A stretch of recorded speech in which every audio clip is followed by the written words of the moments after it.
Good morning, ninth class. Baje, yesterday we have done up to third question of exercise 6.1. So moving further, question number 4 is in figure this. If x plus y is equals to w plus z, x plus y is equals to w plus z, then prove that AOB is a line. We have to prove that AOB is a line. How we will do it, bete? Let me make the figure first. This is the center point O. This is the line A, B. This is C point. This is D point. And this is angle X. This is angle Y. This is angle Z. And this is angle W. Now, what they are saying, what is given to us? Firstly, we will write what is given, that x plus y is equals to w plus z. x plus y दोनों angles मिलके w plus z angles से equal नहीं. What we have to prove? To prove that AOB is a line. ਅਸੀਂ ਇਹ ਚੀਜ਼ prove ਕਰਨੀ ਹੈ ਕਿ AOB is a line. Firstly बेटे ਅਸੀਂ ਇਹਦਾ ਪੂਰਾ ਸਰਕਲ ਬਣਾ ਲਾਂਗੇ. ठीक है. In proof, what we will write? We will write that x plus y plus z plus w, x plus y plus z plus w is equals to 360 degree, because complete circle, ठीक है, या complete angle, angle लिख देने बेटे, this is the sign of angle. Now it is given to us that x plus y is equals to w plus z. It means कि मैं x plus y की जगह पे w plus z लिख सकती हैं. ठीक है. So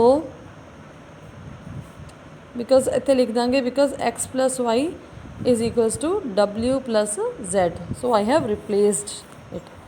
Now from here z plus z 2z, w plus w 2w is equals to 360. So we have 2 times 2 common लेना बेटे, z plus w is equals to 360. From here we have that z plus w is equals to 2 1 the 2 multiplied by 180. So z plus w की value कितनी आ गई 180 degree. It means कि हो गया जो z plus w 180 है तो x plus y भी 180 डिग्री होएगा. ठीक है, because they are equal. This implies के x प्लस वाई जो है ये लीनियर पेयर बना रहे हैं, z प्लस w भी लीनियर पेयर बना रहे हैं. This implies that AOB linear pair ता ही बनूगा जो AOB is a line. This implies AOB is a line. Okay. Next question is question number 5. In figure this one, POQ is a line. POQ is a line. ठीक है, as I am making the figure, POQ is a line. ठीक है बेटे. Further वो कह रहे हैं ray OR is perpendicular to line PQ. PQ दे एक लाइन परपेंडिकुलर है and what is its name OR means O तो प्रोड्यूस होनी है. ठीक है, this is OR, this is perpendicular means इतने 90 डिग्री का एंगल बन रहा है. दैन वो कह रहे हैं OS is another ray lying between rays OP and OR. OP और OR दे विच, ठीक है, इन बिटवीन एक होर रे हैगी आ जिहदा नाम की है OS. ठीक है. Now what we have to prove, we have to prove that angle ROS, angle ROS, this angle is equals to half of angle QOS minus angle POS. QOS ਦੇ ਵਿੱਚੋਂ ਜੇ ਅਸੀਂ POS ਮਾਈਨਸ ਕਰ ਦਈਏ, I repeat QOS ਦੇ ਵਿੱਚੋਂ ਜੇ angle POS minus ਕਰਦੇ ਹਾਂ ਬੇਟੇ ਔਰ ਉਹਦਾ ਹਾਫ ਕਰਦੇ ਹਾਂ, then we will get ROS. So how we will solve this question. Firstly देखो बेटे सानू की चाहिए, एक तो QoS चाहिए, एक सानू चाहिए PoS। ठीक है, सो ਉਹਦੇ ਲਈ ਅਸੀਂ ਕੀ ਕਰਾਂਗੇ, QoS ਨੂੰ बेटे ਅਸੀਂ ब्रेक कर सकते हैं QoR प्लस RoS। ठीक है ना, QoS ਵੱਡਾ एंगल है, ਉਹਦੇ 2 पार्ट्स ने, 2 पार्ट्स लिख लेने हैं। ਅਸੀਂ लिखांगे in proof QoS is equals to angle QoR plus angle RoS तो सानू चाहिए ही है। ठीक है, further angle QoS is equals to QoR की है बेटे 90 डिग्री सानू गिवन है, प्लस एंगल RoS इनू एज इट इज छड़ देने। नो फर्दर सेकेंड की है PoS ਨੂੰ मैं की लिख सकती हाँ, PoR ਦੇ ਵਿੱਚੋਂ जे RoS माइनस कर दीए, पूरे ਦੇ ਵਿੱਚੋਂ जे आ चीज़ माइनस कर दीए तो PoS ही आ जाएगा। So I am writing here angle also angle PoS is equals to angle PoR minus angle RoS, भी RoS आ जोड़ा वो माइनस कर दिए। ठीक है ना बेटे, this is a straight line, उन्होंने गिवन है कि POQ इज़ अ लाइन, इसका मतलब POR तो ROQ टोटल 180 डिग्री दे है। जे आ 90 डिग्री का तो एंगल POR भी 90 डिग्री का होएगा। So what we will write that 90 degree minus angle RoS, this is angle PoS भी 90 माइनस हो गया। सो फस्ट असी इक्वेशन बनाई सी this one, angle QoS is equals to 90 plus RoS, और जो ए वाली इक्वेशन बनाई है सेकेंड। ठीक है, अकॉर्डिंग टू दिस जिन्होंने असी प्रूव करने बेटे उत्थे की है QoS माइनस PoS, इट मीनस असी की करांगे फस्ट इक्वेशन दे विचों सेकेंड इक्वेशन माइनस करांगे। ठीक है, लैफ्ट हैंड साइड दे विचों लैफ्ट हैंड साइड और राइट हैंड साइड दे विचों राइट हैंड साइड माइनस करांगे। So first equation minus second equation implies that angle QoS minus angle PoS की आ जाएगा बेटे 90 degree plus angle RoS minus इसीगा 90 डिग्री माइनस माइनस इत्थे की हो जाएगा प्लस एंगल RoS। ठीक है, मैं नीचे लिख रही हैं बेटे। नो 90 आपस कैंसिल हो गए बेटे, प्लस माइनस दे RoS प्लस RoS की आ गया 2 टाइम्स एंगल RoS। ठीक है, सो दिस इम्प्लाइज आ वाला 2 बेटे इधरली साइड जाके की हो जाना, डिवाइड चले जाना। So half of angle QoS minus angle PoS is equals to angle RoS, और यही चीज़ बेटे असी प्रूव करनी सी। ठीक है, सो हैंस प्रूव्ड। मैं इत्थे भी सेम चीज़ लिख देनी है QoS minus PoS, so that के तुसी कन्फ्यूज ना हो। ओके बेटे, next moving to question number 6। It is given that angle XYZ is equals to 64 degree and XY is produced to point P। बेटे उन्होंने क्या draw a figure from the given information, उन्होंने figure सानू दिती नहीं, हुण असीं खुद बनानी है।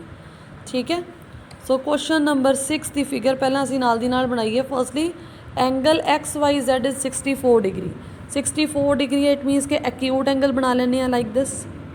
ठीक है, let it be of 64 degree angle XYZ, this is of angle 64 degree. then XY is produced to point P, XY नू P पॉइंट तक प्रोड्यूस करता लाइक दिस, प्रोड्यूस करना। ठीक है, इत्थे कोई पॉइंट ले लिया P। फर्दर वो कह रहे हैं इफ रे वाई क्यू हुण क्यू कित्थे है उससे फाइंड करनी है YQ बाइसैक्ट एंगल ZYP नू कोई रे जो है बाइसैक्ट कर दी है, मीनस 2 इक्वल एंगल्स दे विच डिवाइड कर दी है। की नाम दिता इनू YQ। ठीक है, इट मीनस की है कि आ वाला एंगल और आ वाला जो एंगल है that is equal. Find angle X Y Q किन्ने डिग्री का होएगा, we have to find that. Also find reflex angle Q Y P का जो रिफ्लैक्स है दैट इज़ पूरा, ये भी असी फाइंड करना है। ठीक है, एक तो असी आ वाला एंगल फाइंड करना है कल्ला एक्स वाई क्यू, और एक असी फाइंड करना reflex of angle Q Y P. How we will do it? So for this, क्योंकि ये दोनों एंगल्स बेटे इक्वल ने, तो लैट इट कुछ भी असी इनू मन सकते हैं। ठीक है, इनू मैं एंगल कुछ भी चाहे मान लो चाहे एज इट इज़ नेम दे दो। ठीक है, असी की लिखांगे, इट इज़ गिवन की है सानू कि Y Q is angle bisector of angle Z Y P. ठीक है ना, of angle Z Y P. This implies that angle Z Y Q is equals to angle Q Y P. यही मतलब होया ना बेटे कि इक्वल एंगल्स हो गए। नाउ बेटे असी फाइंड करन दे लई की करांगे, because X Y P is a line, उन्होंने यही कहा ना कि एक्स वाई नू प्रोड्यूस करो, प्रोड्यूस तो ही करांगे जो लाइन होएगी। तो कहेंगे since X Y P is a line, इसका मतलब कि this angle plus this angle plus this angle will make a linear pair, 180 degree बनेगा। ठीक है, this implies that angle X Y Z plus angle Z Y Q plus angle Q Y P is equals to 180 degree. No angle X Y Z की value कितनी है 64 degree, और ये दोनों angles की ने इक्वल। इट मीनस मैं लिख सकती हाँ 2 times angle Z Y Q is equals to 180 degree. From here 2 times angle Z Y Q is equals to 180 minus 64 कर लो बेटे। 180 माइनस 64 तुसी करोगे what you will get, so this implies 2 times angle ZYQ is equals to 116 degree. यही आया ना बेटे इतों minus करके साढ़े कोले। ठीक है ना, नाउ अगेन 2 द टेबल से डिवाइड कर दो, 2 1 द 2 5 द 10 2 8 द 16। ठीक है, सो एंगल ZYQ की वैल्यू कितनी आ गई बेटे 58 डिग्री।